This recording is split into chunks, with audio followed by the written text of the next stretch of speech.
Bonjour, famille amis du portail. Mon nom est Fabien et je vous souhaite la bienvenue au culte en ligne. Bienvenue à vous aussi qui nous écoutez de toute la francophonie. Peut-être que vous n'avez pas pu vous inscrire pour participer à l'une de nos réunions en direct. Pour les prochaines fois, si bien entendu vous résidez au Québec, on aimerait avoir l'honneur de vous voir en personne. Pour cela, ne tardez pas à vous inscrire. Si vous êtes membre, vous recevrez un lien à partir de mercredi 16h pour vous inscrire à l'une des réunions de nos 3 sites. Le jeudi aussi, les inscriptions sont ouvertes au grand public. Ne tardez pas à vous inscrire. Les places peuvent partir très vite. Et si vous vous êtes inscrit et que vous ne pouvez pas venir, s'il vous plaît, prévenez-nous avant le vendredi soir. Ça va permettre à d'autres qui n'ont pas pu s'inscrire de pouvoir aussi venir. Pour toute inscription ou annulation d'inscription, contactez-nous à l'adresse et au numéro de téléphone qui s'affiche en bas de votre écran. Parents du portail, Clic continue de vous faire parvenir les enseignements bibliques pour vos enfants chaque jeudi. Ainsi, si vous ne pouvez pas être présent dans nos sites le dimanche, vos enfants pourront demeurer à jour jusqu'à leur prochaine visite à Clic. Et pour vous les jeunes qui voulez participer au ministère Accès, les inscriptions sont disponibles tout le mois d'octobre en ligne dans la lettre de nouvelles. Si vous ne la recevez pas, écrivez à l'adresse qui s'affiche en bas de votre écran. La pandémie nous a dispersés. La parole de Dieu veut nous regrouper. C'est l'occasion d'être en contact avec d'autres membres de l'Église pour échanger autour de la Bible et se soutenir les uns les autres. Vous savez, les petits groupes du portail, c'est vraiment une bénédiction. Et ils ont recommencé leur activité. C'est encore possible de vous joindre à l'un de nos petits groupes. Ne restez pas seuls. Écrivez-nous à l'adresse qui s'affiche en bas de votre écran. Quelle grâce de voir que Jésus nous utilise pour bâtir son Église. Nous souhaitons une fois de plus vous remercier sincèrement pour le don que vous faites au centre d'aide du portail. Votre contribution permet de venir en aide à des familles qui sont dans le besoin. Nous faisons appel à nouveau à votre générosité en ce qui concerne un apport de denrées alimentaires ou une contribution financière. N'hésitez pas à contacter le CAP au numéro qui s'affiche ou écrivez-nous à l'adresse courriel qui apparaît en bas de votre écran. Merci également pour vos dons financiers qui assurent un fonctionnement technique et pérenne de votre Église. Si vous souhaitez participer, écrivez-nous à l'adresse ci-dessous. Et ce matin, nous aurons le plaisir d'entendre le pasteur Jimmy Pereira. En se basant sur le livre de Néhémie, il va poursuivre dans la thématique intitulée « Rebâtir notre vision de l'Église ». Mais avant cela, entrons dans un temps de cœur à cœur avec Dieu. Bonne célébration à vous.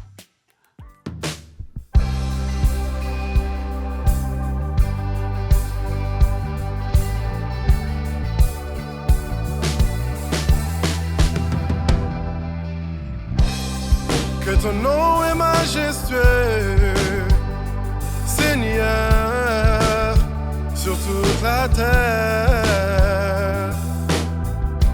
Ton nom est fort et puissant, ton nom est glorieux et bon. En lui nous sommes sauvés. Le nom de Jésus, plus haut que tous les noms, roi des rois, aucun nom n'est comme le sien. Le nom de Jésus, plus haut que tous les noms, Alpha, Oméga, aucun nom n'est comme le sien.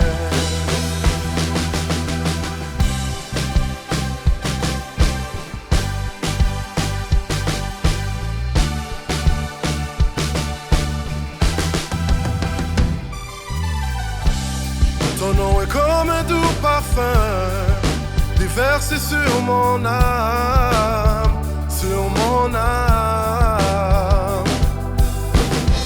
En ton nom nous surmontons tout, en ton nom nous avons la victoire. Ton nom est tout puissant. Le nom de Jésus, plus haut que tous les noms, roi des rois, aucun nom n'est comme le sien. Le nom de Jésus, plus haut que tous les noms, Alpha, Oméga, aucun nom n'est comme le sien. Le nom de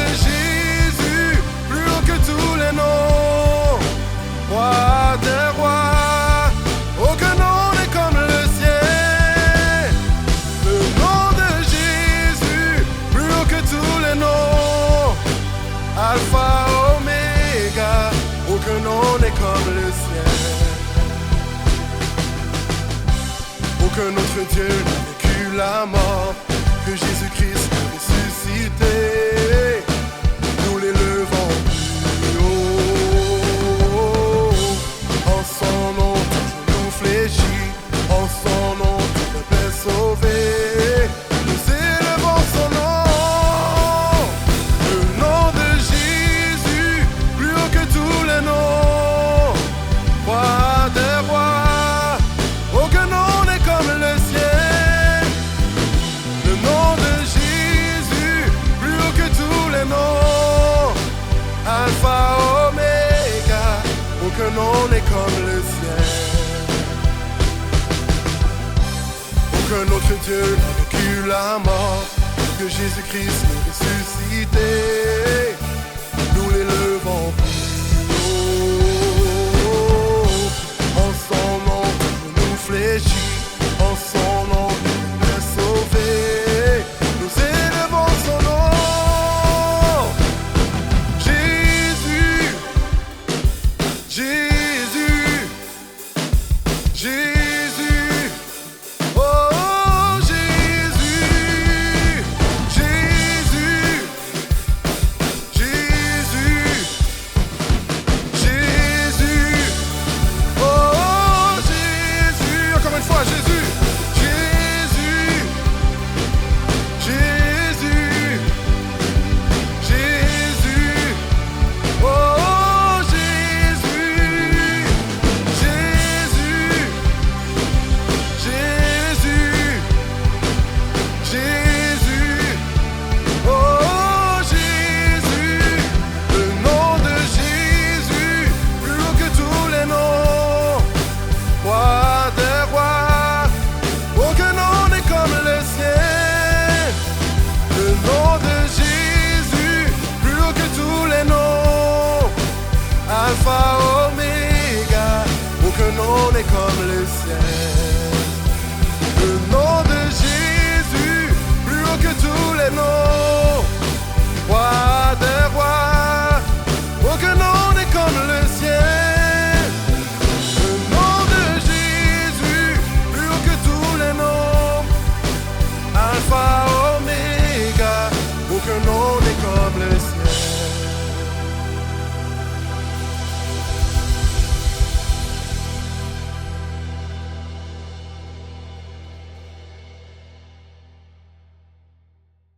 Bon matin, Église Le Portail. Très heureux d'être avec vous ce matin pour continuer dans notre thématique sur Néhémie.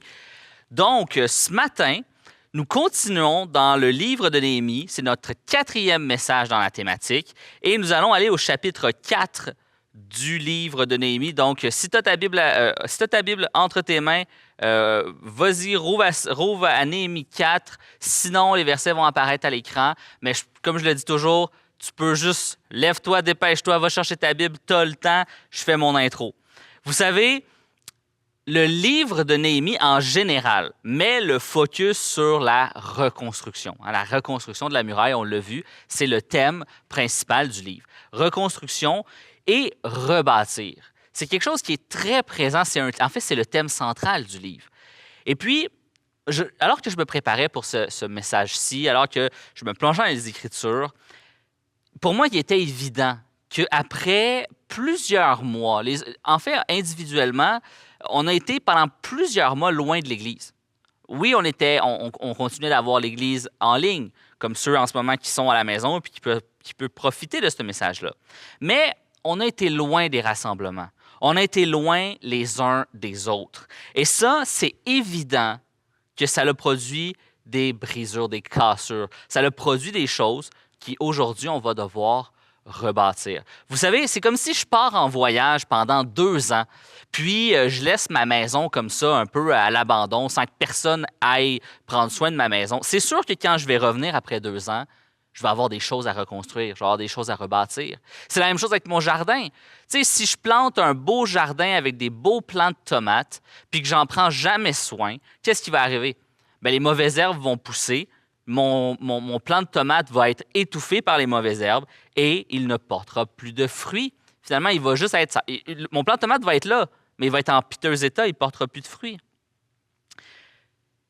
Et c'est un peu ça que nous vivons, que nous avons vécu du moins. En étant loin, certains ont moins pris soin de leur spiritualité, ont moins pris soin de leur relation avec Dieu.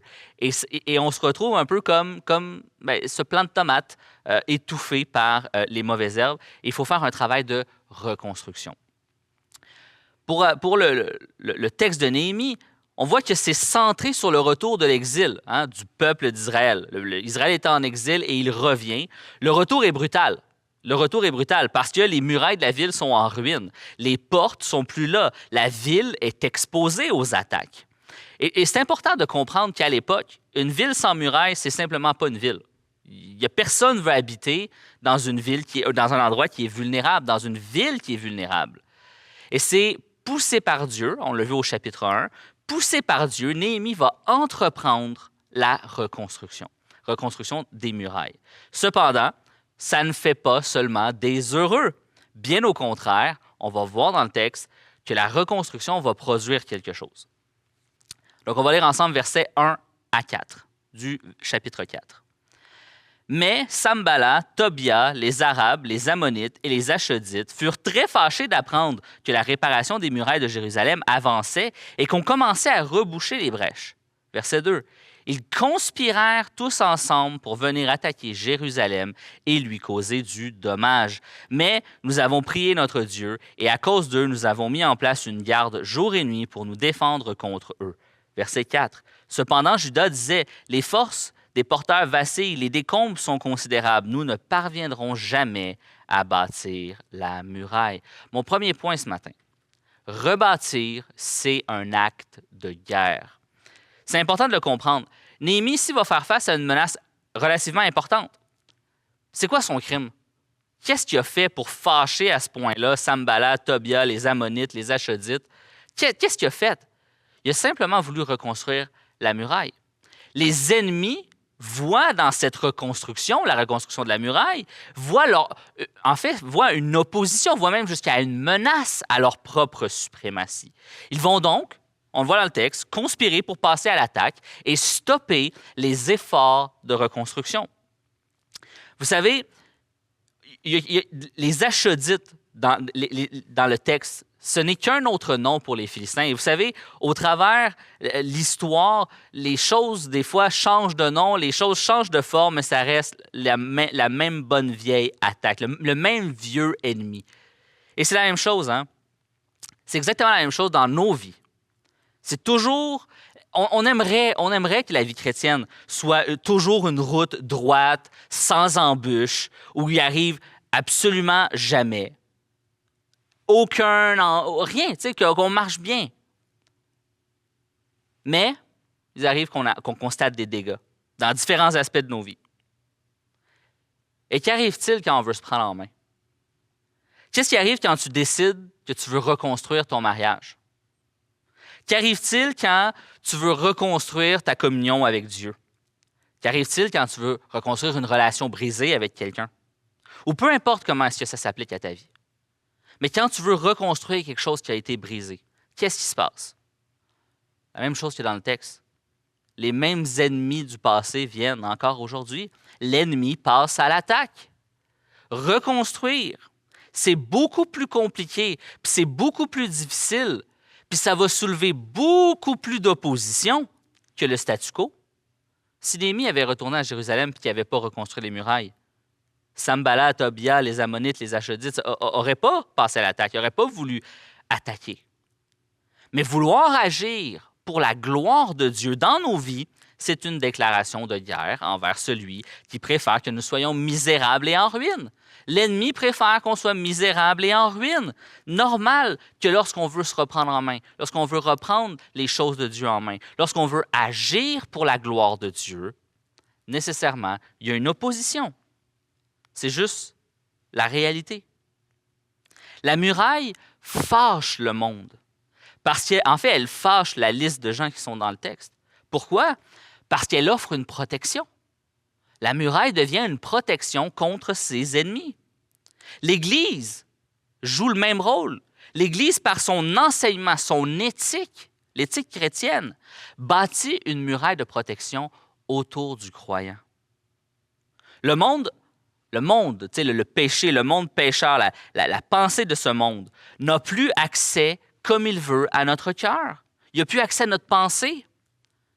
Et cela remet en cause leur domination. C'est pourquoi il y a de l'opposition envers l'Église. Pourquoi le croyant ne vit pas juste une vie, on marche sur une belle ligne droite agréable, sans jamais d'embûches, sans opposition.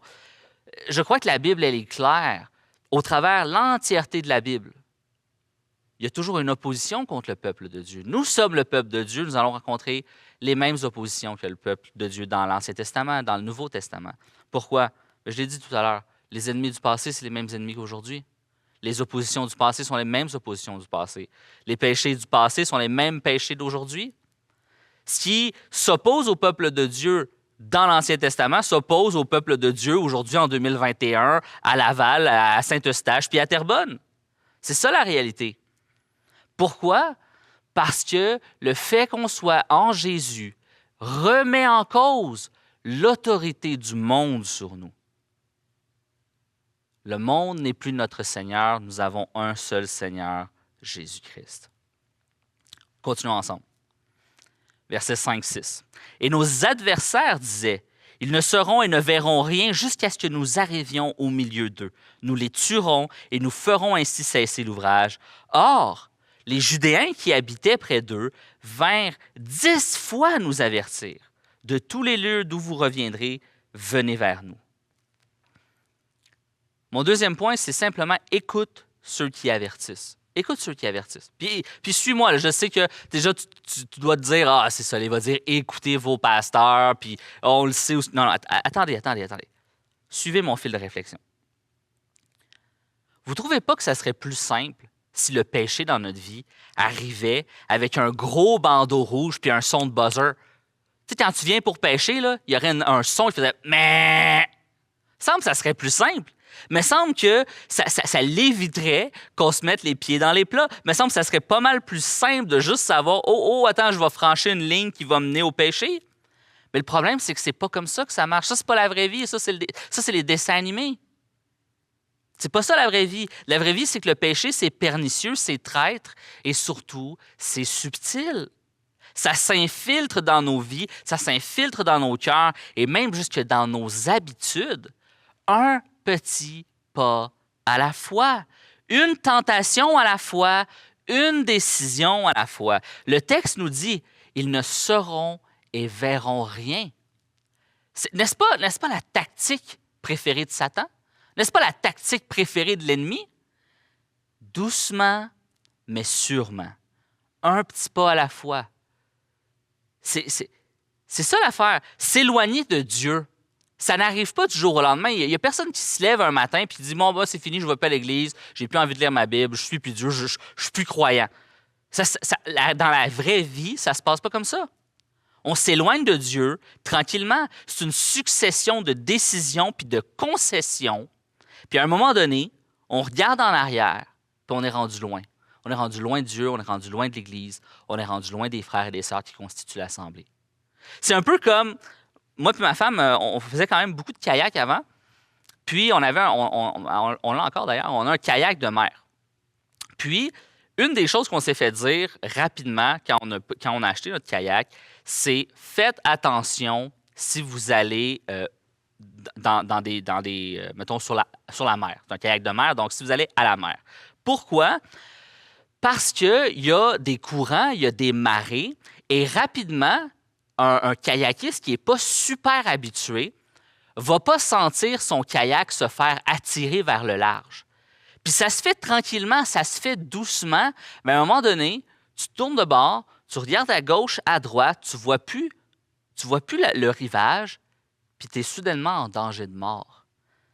C'est exactement comme ça que ça marche dans la vie, quand on s'éloigne de Dieu, quand on s'éloigne de l'Église, quand on s'éloigne des frères et des sœurs. En fait, quand on n'écoute pas la parole, c'est tranquillement, on s'éloigne, tranquillement, un pas à la fois, une décision à la fois, une concession à la fois. Puis à un moment donné, on se retourne de bord, puis on fait comme « Wow, il me semble que je suis rendu loin de Dieu. »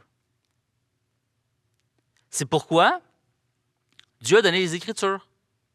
Puis là, s'il y avait plein de gens avant de moi, j'entendrais un beau et un grand « Amen ». Donc, j'espère qu'en ligne, vous allez dire un beau et un grand amen dans les commentaires. Dieu nous a donné les Écritures. La Bible, c'est un puissant avertissement contre les conséquences du péché. C'est un puissant avertissement sur les conséquences d'une vie sans Dieu. En fait, les résultats d'une vie sans Dieu. Dieu, dans son infinie sagesse, a donné aux enfants de Dieu l'Église. Amen à ça. L'Église, ça sert à quoi? Ça sert de garde-fou contre l'égarement. L'Église, puis tu sais, l'Église, c'est pas un endroit magique. C'est pas tu rentres, puis tu reçois un sceau de protection, puis tu t'égareras jamais de l'Église, puis tu vas jamais quitter l'Église, puis tu vas jamais t'éloigner de la foi, puis tu vas toujours être un chrétien sanctifié tout le temps, tout le temps. L'Église, c'est pas ça. L'Église, c'est quoi? L'Église, c'est constitué de quoi? Bien, premièrement, l'Église, elle est constituée de la prédication. Si ton Église prêche pas la Bible, bien, je me ferai peut-être pas des amis, mais si ton Église prêche pas la Bible, c'est pas une Église. C'est un club social. Est-ce que ton Église prêche la Bible? La prédication de l'Évangile, de la parole de Dieu, qui enseigne et qui protège. Ça, c'est le premier avertissement puissant pour le cœur des hommes et des femmes qui marchent dans les voies de Dieu, la parole, la prédication qui prêche la parole. Deuxièmement, l'Église est constituée de quoi? Bien, naturellement, les pasteurs, ceux qui enseignent, qui corrigent et qui protègent. Mais c'est aussi... L'Église, c'est pas juste ça. Hein? Si j'étais tout seul ici en avant avec ma Bible, puis je prêche l'Évangile, un super bon message, puis qu'il n'y a personne en avant de moi, bien, c'est pas l'Église non plus. Il manque un élément. Puis l'élément, c'est les uns les autres. L'Église est aussi constituée des uns et des autres, les uns et les autres qui s'enseignent les uns les autres et qui se protègent les uns les autres. C'est ça aussi l'Église. L'Église, ce n'est pas juste un de ces éléments-là. Notre cœur pécheur a des fois tendance à vouloir dire « Ah, moi, je me cherche une Église » ou « J'aimerais que mon Église soit plus comme ça ». Puis là, c'est un accent soit plus axé sur les gens ou plus sur la parole ou plus sur... Alors que l'Église, c'est les trois. C'est l'enseignement de la parole, c'est des enseignants comme des pasteurs qui prennent soin des gens qui constituent l'Église, et ça prend les uns les autres qui prennent soin les uns des autres aussi. C'est hyper important. C'est là, c'est toutes les barrières que Dieu a mis pour nous protéger les uns les autres, pour prendre soin les uns des autres. C'est là le meilleur, le plus beau et le plus grand des avertissements. Pas besoin que le péché se présente avec un bandeau rouge puis un buzzer qui fait « Meh » parce que nous sommes là les uns les autres pour dire à un frère, à une sœur, je pense que les décisions que tu prends depuis quelques semaines t'éloignent de Dieu. Je pense que les choix que tu es en train de faire là, ça te mène vers une zone qui risque de t'éloigner de Dieu. C'est à ça que ça sert. Le monde aime dire, tu sais, on l'a tout entendu, puis peut-être même qu'on l'a déjà dit, tu sais, « Ah, écoute ton cœur, écoute-toi, fais-toi du bien, si c'est bon pour toi. » Et moi, j'aimerais juste te dire, écoute juste ce que Dieu enseigne. Ton cœur est pécheur, écoute-toi pas parce que tu n'es pas toujours honnête avec toi-même. Fais-toi pas du bien. Puis, comprenez-moi bien, je ne suis pas quelqu'un qui va dire, je suis pas quelqu'un qui va dire mortifie ta chair, mortifie-toi, tu sais, puis vis dans la pauvreté. Puis c'est pas ça que je suis en train de dire. C'est juste que je suis en train de dire, fondamentalement, mon cœur est pécheur, je suis une personne pécheur. Si j'écoute mon cœur, j'écoute moi-même, finalement, je vais devenir un égoïste, égocentrique, centré sur lui-même, puis c'est pas ce que la Bible enseigne. La Bible m'enseigne d'être ouvert sur les autres, d'être généreux, de prendre soin, d'être à l'écoute. Donc, plutôt que de m'écouter moi-même, j'aime mieux écouter ce que la Bible m'enseigne, puis c'est le plus beau et le plus grand des avertissements. Amen. Continuons ensemble. Versets 7 et 8. C'est pourquoi je plaçais dans les renforcements derrière la muraille et aux endroits découverts le peuple clan par clan avec épée, lance et arc. Je regardai, je me levai et je dis aux notables, aux magistrats et au reste du peuple, « N'ayez pas peur d'eux. Souvenez-vous du Seigneur qui est grand et redoutable et combattez pour vos frères, vos fils et vos filles, vos femmes et vos maisons. » Mon troisième point ce matin. Es-tu prêt à combattre pour ta famille? La phrase de ces deux versets-là qui me donne moi personnellement, à moi, là, une puissante motivation, c'est quand il dit « N'ayez pas peur d'eux, souvenez-vous du Seigneur qui est grand et redoutable, et combattez pour vos frères, vos fils et vos filles, vos femmes et vos maisons. » N'ayez pas peur. La muraille est une protection contre la peur. Hein? La reconstruction de cette muraille-là, veut pas, ça apporte une certaine protection, ça apporte, à la limite, un certain sentiment de sécurité. Et encore aujourd'hui, on a besoin de ça. Parce que, pour vrai, là, OK, on vit dans un monde complètement anxiogène. Je ne sais pas vous, là, mais moi, là, quand j'écoute les nouvelles, je sors rarement de ma session d'écoute des nouvelles, là, je sors rarement béni, rempli d'espoir. C'est plutôt le contraire. C'est vraiment plutôt le contraire. Quand j'écoute les nouvelles, il n'y a jamais de bonnes nouvelles. Il n'y a jamais de bonnes nouvelles aux nouvelles. C'est toujours juste des mauvaises nouvelles. C'est toujours juste des scénarios catastrophes. L'Église, la muraille, est une puissante... En fait, l'Église est une puissante muraille contre la peur. Pourquoi? Parce que l'Église me rappelle une chose. L'Église me permet de me souvenir de Dieu. Je sais que Dieu est souverain. Je sais que Dieu, il est puissant. Je sais qu'il est redoutable. Je sais qu'il m'aime. Je sais qu'il protège ses enfants. La bonne nouvelle de l'Évangile qui est proclamée dimanche après dimanche dans les églises du portail, c'est le remède ultime à la peur. Je sais que Dieu, par la mort de Jésus à la croix, m'a racheté et que maintenant, je suis pleinement pardonné devant lui et que par conséquent, qu'est-ce que je peux craindre? Qu'est-ce que je peux craindre? Si Dieu est avec nous, qui sera contre nous? Hein, c'est les Écritures qui nous disent ça. Tu sais, puis je vais être honnête avec vous. Est-ce que, si je dis, est-ce que je désire la mort? Bien sûr que non, je ne désire pas la mort. C'est pas quelque chose que je désire. Mais est-ce que je crains la mort? J'aurais tendance à dire non. Pourquoi? Bien parce que je ne désire pas la mort, je ne désire pas l'épreuve, je ne désire pas la maladie, la souffrance. Personne ne désire ça. Mais je ne les crains plus. Parce que le jour où j'ai compris l'Évangile, j'ai plus craint. En fait, l'Évangile m'a ému. L'Évangile m'a subjugué par la grandeur de Jésus. L'Évangile m'a enseigné et m'a appris que j'ai reçu le plus grand des cadeaux. Le seul en fait que j'avais besoin. Le remède au péché et à la mort. J'ai reçu l'Esprit de Dieu qui pardonne et qui rachète. J'ai reçu l'Esprit de Dieu qui m'accorde la vie éternelle. Alors, je considère que j'ai reçu le plus grand des cadeaux. Puis je sais qu'il y en a plusieurs que vous m'écoutez, puis vous réalisez que vous avez reçu le plus grand des cadeaux. Celui que Jésus nous a donné. Je ne désire pas l'épreuve. Je la cherche pas volontairement. Mais quand je rentre dans l'épreuve, je me souviens que Jésus est avec moi.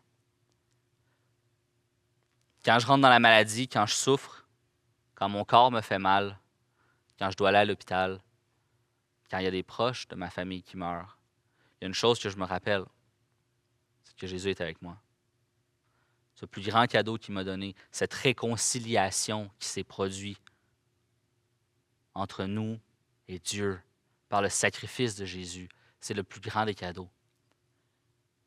Et ça efface la peur. Je n'ai plus à craindre parce que je sais que mon salut est assuré en Jésus-Christ. Je sais que je peux passer des moments désagréables. Je sais que la maladie, c'est désagréable. Je sais que l'épreuve, c'est désagréable. Je sais que quand ton couple va mal, c'est désagréable. Je sais que quand tes enfants s'éloignent de la voie du Seigneur, c'est désagréable. Je sais, je te comprends. Puis je ne veux pas minimiser. Mais il y a une différence entre trouver quelque chose de désagréable et en avoir peur.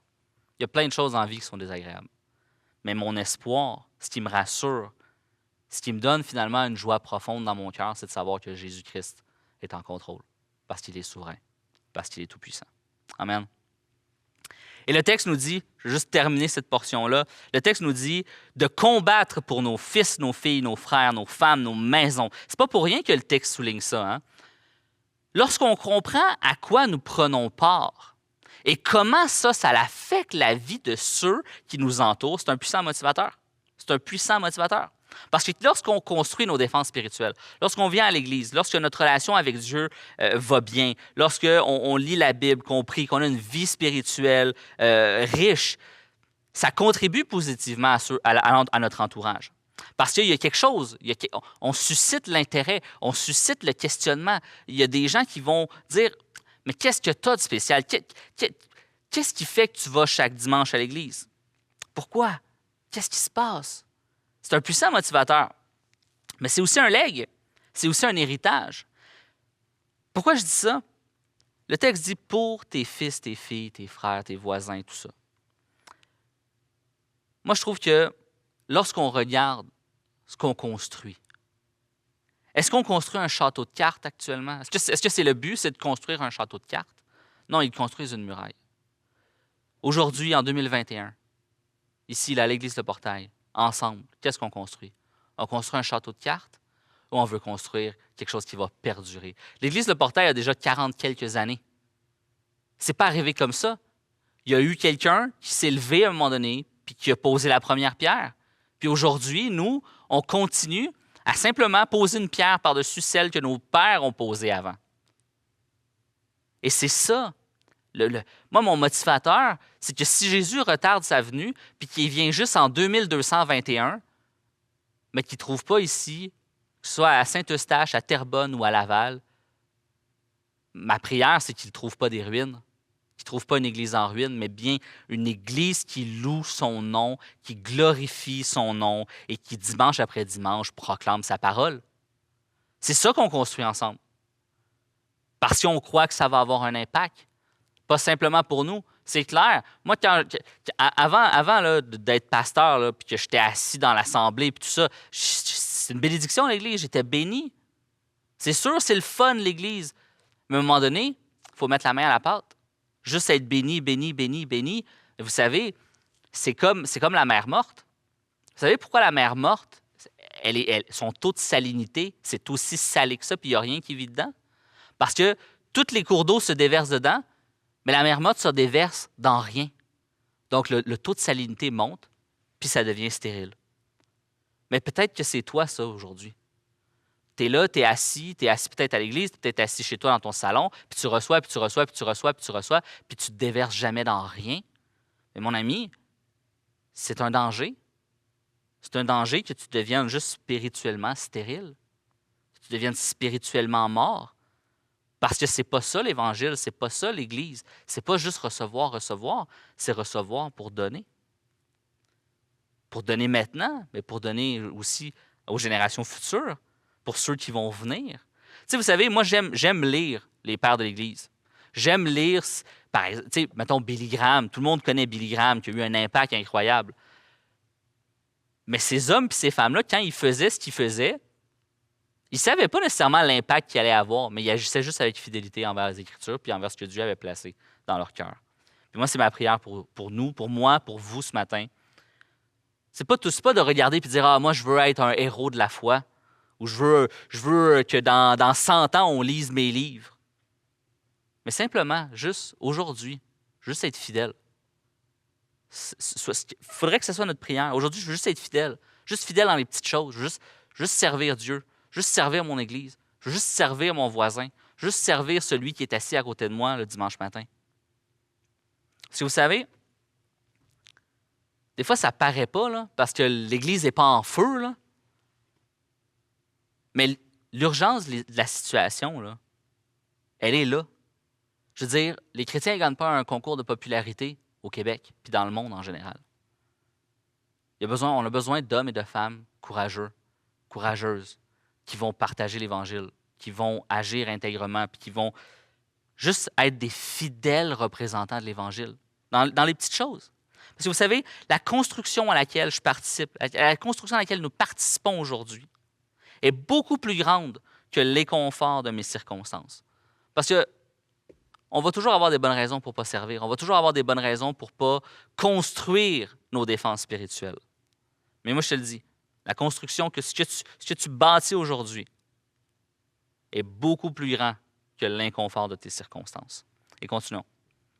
Verset 9-12. Lorsque nos ennemis apprirent que nous étions avertis et que Dieu avait fait échouer leur projet, nous retournâmes tous à la muraille, chacun à son ouvrage. À partir de ce jour-là, la moitié de mes serviteurs travaillaient à l'ouvrage et l'autre moitié tenait les lances, les boucliers, les arcs et les cuirasses. Les chefs étaient derrière toute la maison de Juda. Ceux qui bâtissaient la muraille et ceux qui portaient ou chargeaient les fardeaux travaillaient d'une main et tenaient l'arme de l'autre. Les bâtisseurs avaient chacun son épée à la ceinture et ils bâtissaient ainsi. Celui qui sonnait de la trompe se tenait près de moi. 4e point, qu'as-tu dans tes mains? L'image, elle est forte ici. Hein? Moi, je trouve que cette image-là, ce passage-là, versets 9 à 12, a une puissante illustration d'une main, une arme, de l'autre, un outil. Les ouvriers travaillent à la reconstruction, mais n'oublient pas la réalité de la menace qui les guette. Oui, ils travaillent, mais en même temps, ils ont une arme, parce qu'il y a un danger. Et le danger dans nos vies aujourd'hui, actuellement, c'est de travailler ou du moins de mettre l'emphase sur une seule sphère d'activité. Je m'explique.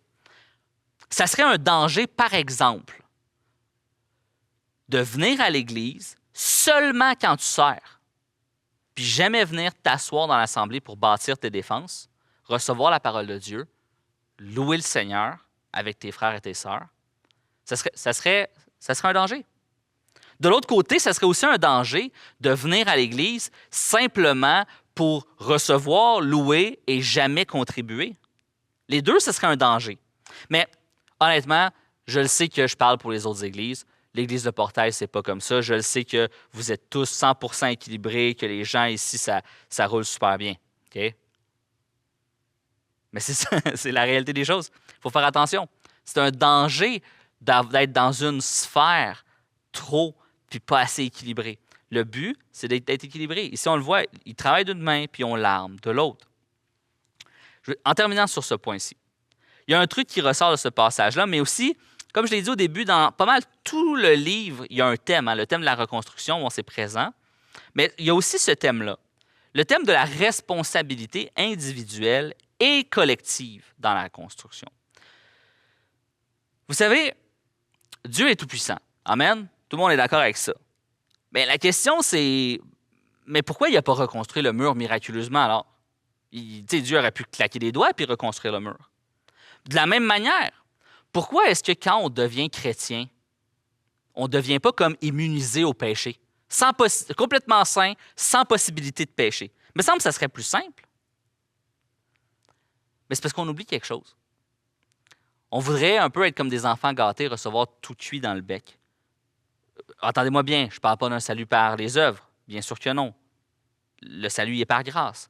Mais n'oublions pas aussi à quel point c'est une grâce d'être un collaborateur de Dieu dans sa mission. N'oublions pas la grâce incroyable que c'est de collaborer avec Dieu dans sa mission, dans son œuvre. En fait, c'est juste un honneur que Dieu nous fait de dire, mais construisez avec moi. Bâtissez avec. En fait, Dieu n'a pas besoin ni de vous ni de moi, mais il le fait volontairement. Il nous laisse participer avec lui dans la construction de son royaume, dans l'évangélisation des gens, dans le partage de la bonne nouvelle. Puis c'est une grâce. Des fois, on l'oublie, des fois, on le perd de vue. Mais c'est juste un honneur. On a cette responsabilité-là, individuelle, parce qu'on est responsable de nos décisions, hein? On est responsable de nos décisions. De nos mauvaises décisions, c'est toujours nous qui sommes responsables. Mais nous avons aussi une responsabilité collective. C'est celle de bâtir ensemble, de prendre soin les uns des autres. C'est encore une double responsabilité individuelle. Je suis responsable de mes actions, de mes décisions, et collectif. J'ai une responsabilité, celle de bâtir avec les autres. Et je termine là-dessus, versets 13 à 17. Je dis aux notables, aux magistrats et au reste du peuple, l'ouvrage est considérable et étendu, et nous sommes dispersés sur la muraille. Éloignez les uns des autres. Rassemblez-vous auprès de nous au lieu où vous entendrez le son de la trompe. Notre Dieu combattra pour nous. C'est ainsi que nous poursuivions l'ouvrage, la moitié d'entre nous, la lance à la main, depuis le lever de l'aurore jusqu'à l'apparition des étoiles. Dans ce même temps, je dis encore au peuple que chacun passe la nuit dans Jérusalem avec son serviteur. Ils monteront la garde pour nous la nuit, et le jour ils travailleront.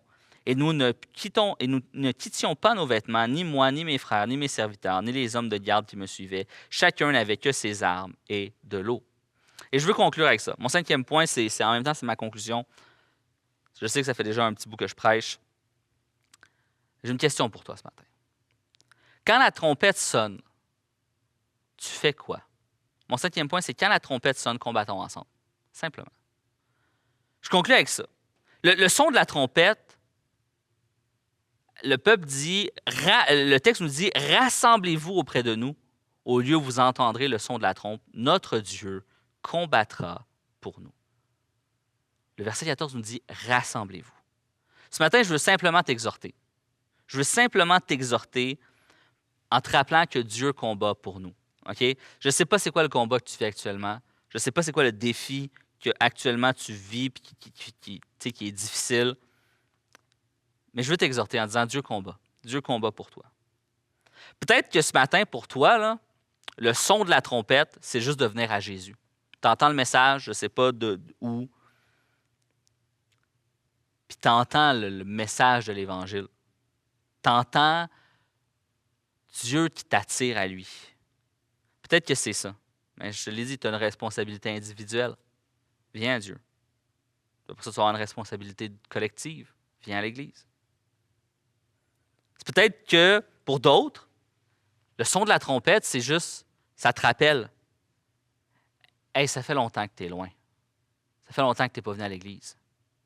Ça fait longtemps que tu n'as pas communié avec tes frères et tes sœurs. Peut-être encore pour d'autres, c'est juste comme, hey, reviens à Jésus. Reviens à Jésus. Puis peut-être que juste d'autres, c'est comme, hey, prends les armes. Prends les armes, prends un outil, commence à bâtir. Fais quelque chose. Reste pas là, reste pas assis. Ce même son de trompette est juste un appel. C'est l'appel à se lever. C'est l'appel à répondre. Hein, c'est notre responsabilité individuelle de se lever puis de répondre à l'appel. Alors ce matin, ma prière, c'est que pour tous ceux qui ont entendu l'appel de Dieu ce matin, que ce soit juste de venir à Jésus, de rétablir ta relation, l'appel de revenir à l'Église, de servir à l'Église, de juste contribuer, de rétablir ce qui a été cassé, de venir bâtir ce qui a été détruit dans ta vie. Mais simplement, je veux prier pour toi ce matin, que tu puisses répondre, que tu puisses avoir le courage de répondre à cet appel. Donc, prions ensemble. Père éternel, premièrement, merci. Merci parce que tu combats encore pour nous aujourd'hui. Tu combats pour nous, Seigneur, alors que les épreuves nous assaillent, alors que la tempête se lève, Seigneur Dieu. Toi, tu continues d'être souverain, tu continues de protéger ton peuple. Merci, Père éternel, de nous accorder cette grâce incroyable d'être des collaborateurs avec toi dans la construction de ton royaume, dans l'établissement, Seigneur, de l'Église. Merci, Père éternel, de te servir de chacun de nous. Et j'aimerais te remettre, chaque personne qui aujourd'hui, au travers le texte, ont entendu la trompette de la bonne nouvelle de Jésus, l'Évangile. Seigneur, je te prie que tu puisses les toucher, que tu puisses les guider et que tu puisses simplement les attirer à toi. Place ta main sur eux, Seigneur. Bénis ton Église et bénis tous ceux qui ont écouté ce message ce matin. Alors, c'est dans le précieux nom de Jésus que nous avons prié ensemble. Amen. Et je vous souhaite une bonne semaine.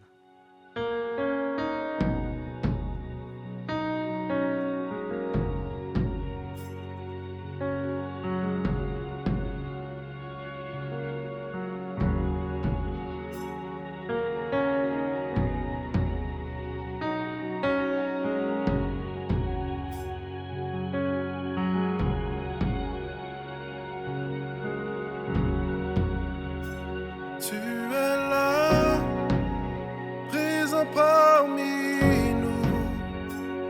Je t'adore.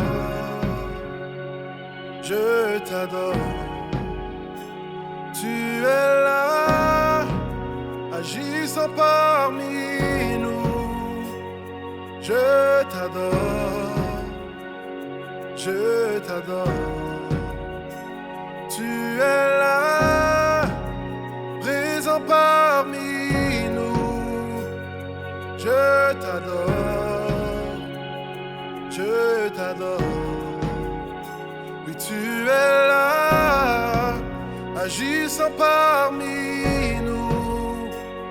Je t'adore, je t'adore.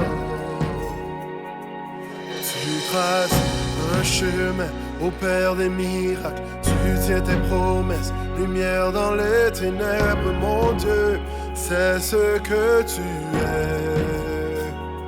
Oui, tu traces un chemin au Père des miracles. Tu tiens tes promesses, lumière dans les ténèbres. Mon Dieu, c'est ce que tu es.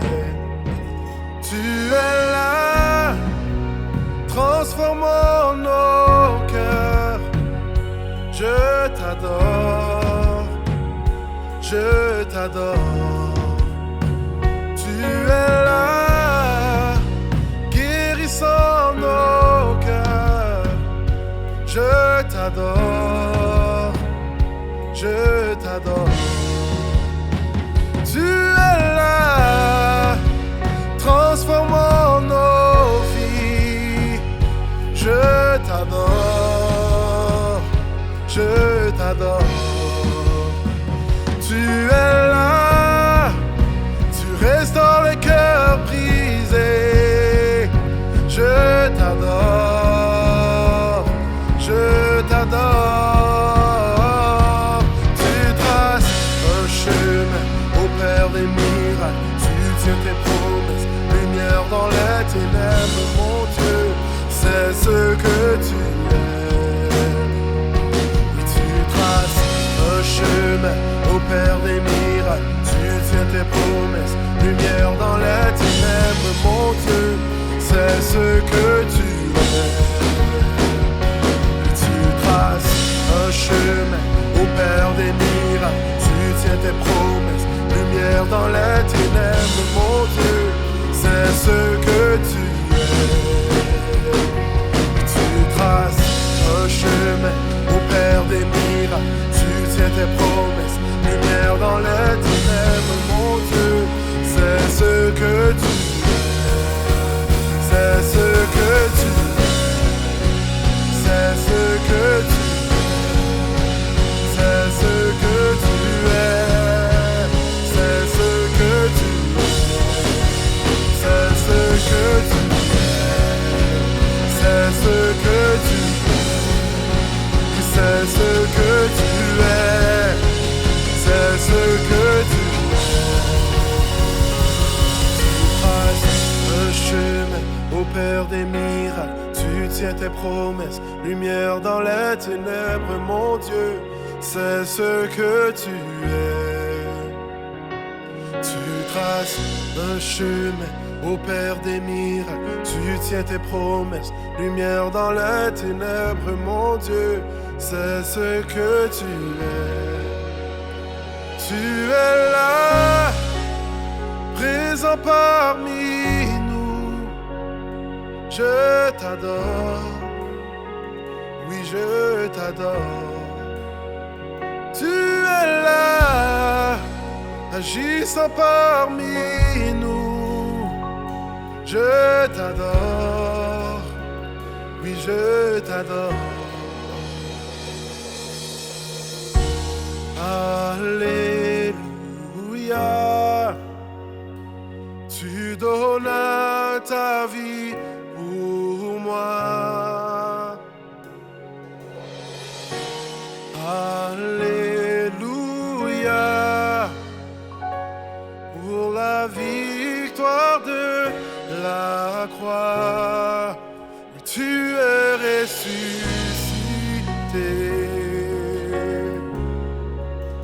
à jamais couronné, sur le trône élevé.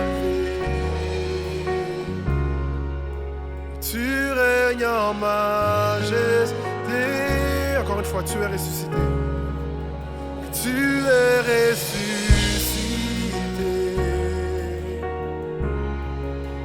À jamais couronné